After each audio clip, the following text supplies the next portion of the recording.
Hello, hi, welcome or welcome back to my channel. My name is Rachel and today is a very exciting video. I'm kicking off my Fashion 101 series and today we're going to dive into what is fit, how do companies come up with fit, how do you navigate those companies and find your fit, how to measure yourself, and insider tips and tricks on how to find the best clothing fit possible for you. I will start off by saying that I have been a retail professional in the design and manufacturing business for almost 10 years. So those are my credentials. We'll get further into those in the video, but I hope you'll stick around and learn some tips and tricks that help you find the best fit for your body.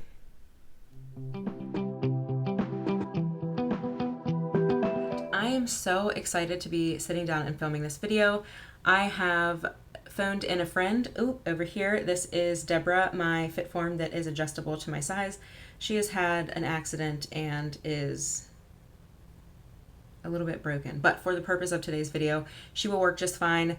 I want to get into a disclaimer and a quick background of my experience and why I feel that I can talk to you about this as somewhat of an expert, and then we will dive right in. I have done my best to collect my thoughts and I have my notes off to the side, so let's go ahead and jump right in. So hi, if you're new here, again, Rachel. I went to school for fashion design and merchandising. So a 4-year college degree specialized in fashion design and merchandising. And then out of there, I have been in the retail corporate side of the business for just under 10 years. And that experience really spanned design, technical design, which specializes in fit, production, which has a lot to do with fit, and the manufacturing side of things, as well as logistics and store operations. So that being said, I am hoping some of these insider kind of tips and information helps you kind of navigate what fit is. I think when it comes to fashion and style, a lot of people struggle with fit specifically, and there's a reason why. It is not meant to be easy to navigate, and I don't think that companies do a great job educating consumers on how they come up with their fit, what fit even means, and how to properly measure yourself, etc. So we are going to go through all of that. There will probably be some B-roll footage. I'm going to be testing out different ways to film this. So let's jump into the first question, which is, how do companies come up with their fit and what goes into that process? So the first thing to know about how companies come up with their fit, and this is all going to be in relation to mid-designer range to the large corporate kind of mall brands. That's the experience that I have, and that's what I'm speaking to mostly here. But know that a lot of this is going to go outside of just those two types of retailers as well. But the first thing to know is that it is not universal. Whether you are in women's, Mrs., petite, junior, whatever the fit may be, plus, it is not going to be consistent across brands. So I'm sure all of you know that just from shopping and being multiple sizes in different brands. That is normal. There's no universal fit across the board. In a perfect world, it'd be nice if it was like men's jeans, for example, or pants, where all inseams and waist size was the same. If it's a 33, it's 33, etc. However, it's not so cut and dry in women's, and that's what we're talking about today. So the brand is going to come up with their fit dependent on who their ideal consumer is or who their kind of identified consumer is. So all of these larger brands, they're sitting down in a room and they're coming up with their ideal consumer, meaning it's this age to this age. So let's say 25 to 35, female. She works in an office, but she also needs casual clothes for the weekend. And they have this consumer in mind. And where they go from there is they're going to have a sample or fit size. This is how they're going to develop all of their clothing. They're going to create patterns off of a base pattern that is the size of their sample. And how they usually do this is it's going to be typically a size small, which could be a 4 to 6. Now, I have worked at a company where our size small was a 6, but our fit model measured as a size 4. And that tells you that their consumer is someone who is going to be much smaller, because by the time they scale up to a size 12, it's really a size 10 and they're not going beyond that. So The company is really going to identify who are they trying to dress, and then they're going to say, I, as a size 6 sample, who I'm going to then scale the pattern up and down from, that's going to be my start. And then they're going to find a fit model that meets those measurements of that sample size 6. And what I just mentioned is what they're going to do is they're going to add inches to that pattern to scale up to a medium, large, extra large, or down to an extra small, extra, extra small, which is why it tends to be a size small, because they can go down, they can go up. Now, I have a lot of thoughts about that process. That could be a whole other video in itself, but for the purpose of today, that's where we're going to stop with how does a brand come up with their fit. And lastly, I'll add, when they're expanding up and down, it's usually going to go in 2-inch increments. That could obviously change dependent on the brand, but that is pretty standard in the industry. I also want to put in here for all of the kind of fashion nerds, if you are interested in the history of sizing, numbers, and fits, I have a really interesting article that I'll link below. It talks about vanity sizing, where we have kind of switched what sizing means in the US as a whole history based on how people felt about that number on the tag. We're going to get into feelings around the number of that tag later on in the video. But now I want to walk into some of my tips after hearing how brands come up with their fit. And then we're going to walk into some specific tips and tricks on in-store shopping and online shopping. So all of that around sizing being said, one of the biggest game changers and tips that I hope you take away from this video is it is very important to find and identify the brands who fit the shape of your body. If you have trouble doing this, unfortunately, it's going to take branching out and a lot of trial and error, going into the stores or ordering online if there's a good return policy, and really just kind of like testing out different brands. How do they fit? One of the companies that I worked for, the fit model was very curvy. Yes, she was a size 6 and she was flat in all the right areas, but the curve on her body really lent well to expanding up into the larger size range. I am a size 10, 12, and I have a lot of curve in different areas of my body. I'm not going to work well for a company like the Abercrombie and Fitch straight size of years past. You could tell that their fit model back in the day was a very kind of like rectangular shape. I'm not going to go into body shapes here because I think that that's not extremely helpful. What I'm saying is there wasn't a lot of curve. The Abercrombie of today and Curve Love, you can tell there's a lot of curve built in there, and it is much more suitable to someone like me, and they have since kind of corrected their sizing. So great for them, but that's what I'm getting at. So test out different brands, especially if you're shopping in kind of that mall brand area.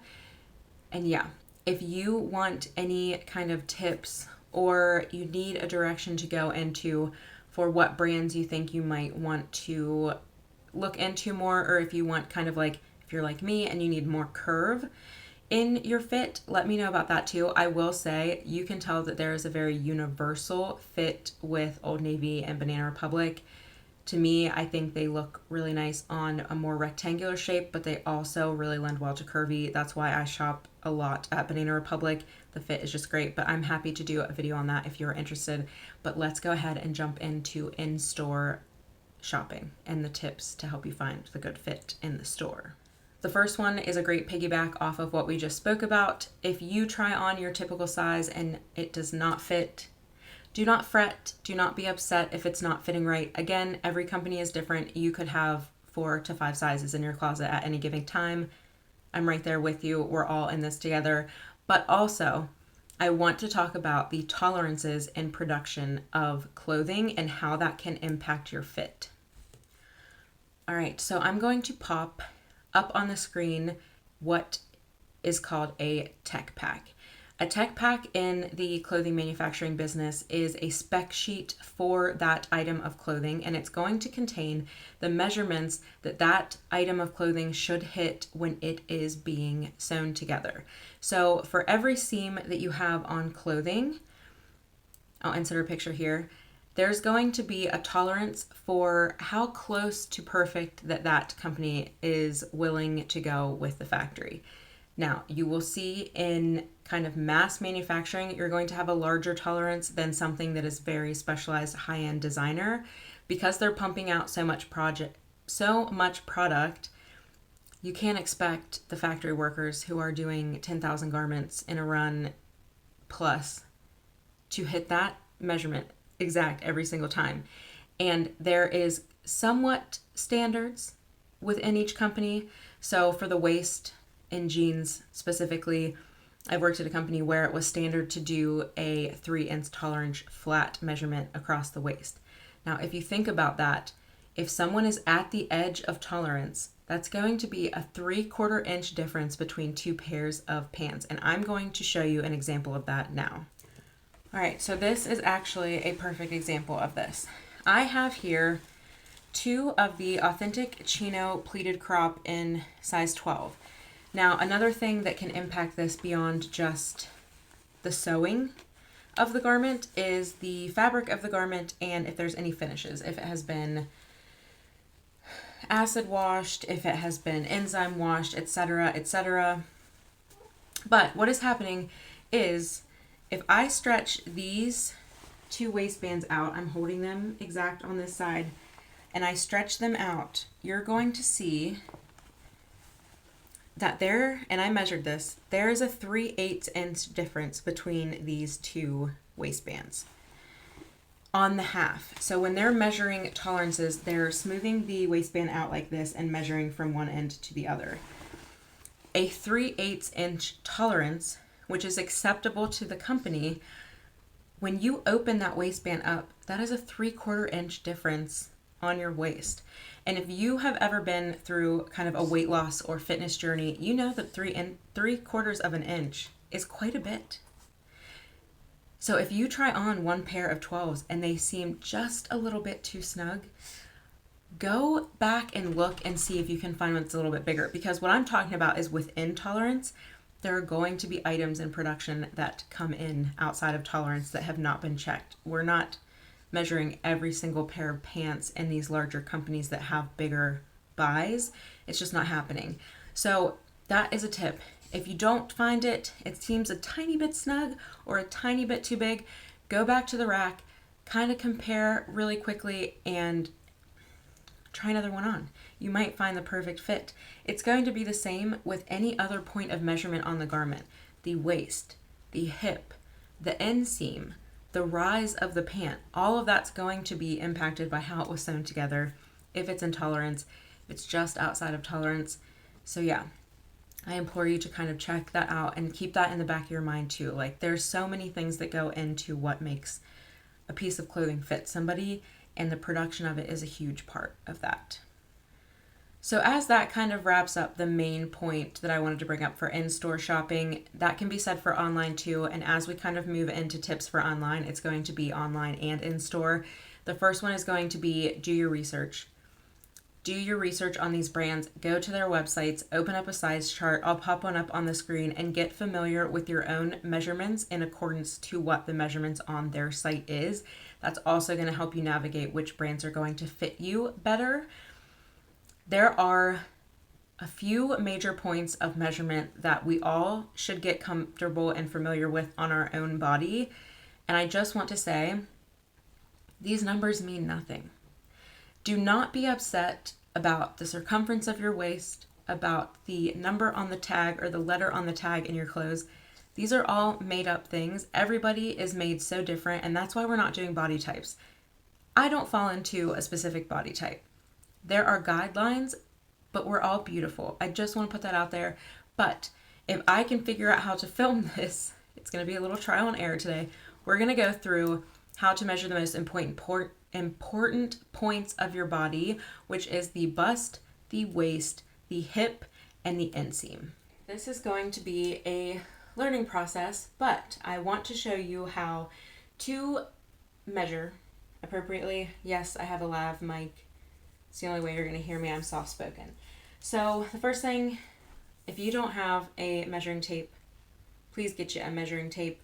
One of the tips that I will teach you that we were taught in school is that you never want to measure from the edge of the measuring tape like this, because it can be inconsistent. It can wear down over time. Your tape can stretch out. The best place to measure from is going to be the one line. So when you take your measurement, you're going to have to, let's say I measure to a 10, subtract that one, it's going to be 9 inches. So that's the first tip. The first area of measurement that I want to talk about is the bust. Say hi to Deborah. When you're measuring the bust, you want to make sure that you're going across the nipple. And when you measure, bring this tape around here, the most important thing that you want to remember, and this is going to be for all measurements, is that you're keeping it level. You don't want it to dip. When I do this to myself in the mirror, what I like to do is stand to the side when I'm measuring, make sure that it is coming across my nipple, and then I will hold my arm up like this and make sure that I'm level. You can see I am not level there. So you want to make sure that this tape measure is level. If someone else is helping measure you, that's even better. But you can see you want to make sure it's level across the side and the back. And then once you get that measurement, remember that we're measuring to the 1. So you can see that I come in at, let me get up here. I come in at, what is that, 41.5. So I'm going to subtract 1. I'm at 40.5 for bust. So those are kind of the overall tips for measuring. The next measurement is going to be your natural waist. And I'm actually going to move Deborah aside for this, because when you are measuring your natural waist, there's a couple of ways to do this. A lot of people will tell you that it is right about the belly button line. So if I move up here, right where my belly button is here is where I should measure. Again, level across the side and back. Another way to measure, depending on where the garment hits you, if it is going to be just a general measurement, please do it around the belly button. I'll insert a photo here of all these points that we're talking about. If you are looking at something that is going, you want to hit your natural waist, kind of like these pants that I have on here is a good example. You see my belly button is here. If I were to take the measurement from my belly button, for me, I'm much smaller at my natural waist. Your natural waist is going to be, if you bend over, where does that crease? So here's my natural waist for a pair of high-waisted pants like this. I'm going to take this measurement across my natural waist here rather than my belly button, because I want these pants to fit me at the top. I don't want them to fit me down below. So keep that in mind. If you're looking for a high-waisted something or a dress that cinches at the waist and you really want to make sure that your waist is defined and fits and does not sag, make sure you're taking that measurement, but also know that belly button measurement, because that's where mid-rise typical jeans are going to hit, trousers, what have you. The last measurement is going to be the hip. Again, I'll pop it up here. Make sure that it is level. When in doubt, always measure the fullest point of your hip. However, a standard in the industry is going to be in conjunction with a hip curve. So when they're developing the pattern to make the clothing, they're going to use a hip curve similar to this that I will pop up on the screen. Mine is packed away in the basement. But that hip curve, they usually use the 9-inch length to develop the pattern. So if you bend over to the side and you find your natural waist, which is right here, I'll scoot back a little bit. What you want to do then is go down 9 inches. So if I start at the 1 and I go down 9 inches, you'll see that it's about here. And for the majority of people who have a kind of medium length torso, that is going to be true to hit you at your widest part of your hips. But again, when in doubt, always go with the fullest measurement. Again, you can't add fabric that we'll get into, but you can take it away. So I hope that those measuring tips really help you out. I hope that this footage works out. And we're going to jump in next to tips about shopping online specifically. Then for online shopping, we just ran through measurements and how to look at the measurement charts. Use those. They're absolutely wonderful. Some of these retailers also have a pretty cool app on their websites that will kind of guesstimate what the best fit for you is. Use that, but always remember, and this is my biggest tip, size up. The golden rule in fashion, creating clothing, is that you can always take away, you can never add. You can't make fabric magically appear in a garment without something showing. However, you can make fabric disappear in a garment without it showing. So remember that, always size up. Do not care about that size or number. It is different for every brand, different for every person. Bodies are beautiful and they're different. But if you size up, you can always then take it to a tailor, and I highly recommend tailoring if you can't find a brand that really caters to your body type. Nordstrom has a really great tailoring program. Also, ask around, Google around for your area. There's going to be independent tailors that are amazing. Or, there's a lot of resources now. Look up how to do a quick hem, but Nordstrom is great. They do tailoring of anything. It does not have to be purchased through Nordstrom. So yeah, I hope that was helpful. Let's go ahead, wrap this video into a nice little bow. So if you made it this far, thank you so much for hanging out. I hope that this video was helpful to some of you. There is a lot more information that I could go into detail on in the fit process within a brand, what that looks like, how they're making sure a garment is comfortable for the consumer and that it doesn't lend itself to like a nip slip or something, If you're interested in that, let me know down below. If you're interested in any other fashion topics, please leave it down below. The next video we're going to talk about is undergarments. So I hope you'll hang around on the channel, check out some makeup related content, or hang out for the next fashion video.